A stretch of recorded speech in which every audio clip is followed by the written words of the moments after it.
కొడతారా లేదు అమ్మాయిలతో సెక్సువల్ చార్జ్ చేస్తున్నారా లంచ్ చూడక కోస్తారా రే ఆడికి వచ్చిందనుకో కింద పైన 2 కోస్తా చూసుకో. ఎంత కాదురా మీరు మీరు లైన్ లో అలాగే ఉండు.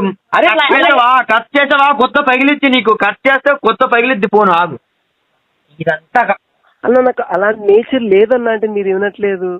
అరే ఇదంతా కాదురా, ఇదంతా కాదు. ఆడి స్కూల్ దగ్గరికి వెళ్ళి ఛానల్ వీడియో తీసి ఛానల్ పెట్టి చేయించే కానీ బుద్ధి రాదురా, బుద్ధి రాదు. ఏ పూగా నువ్వు, నీకు నేచర్ లేదు, నా మాట లేదు, అమ్మాయిలు లేదు, రుచి తెప్పితే ఏది ఎవడ మాట గుడుస్తావురా? అరే అది పేరు ఎవడో మంచి యోధుల పేరు పెట్టుకుని కొజ్జప్పు కదమా. అరే మంచి స్కూల్ని మొడ్డ కొడుతున్నావు కదా లంచోడక, వచ్చే స్టూడెంట్స్ కూడా పోలింగుతావు నువ్వు నీలాంటి ఫ్యాకల్టీ ఉంటే. నాకు అరే దింగుదే చెప్తున్నారే నీ గొద్దలోంచి రాడు దింపు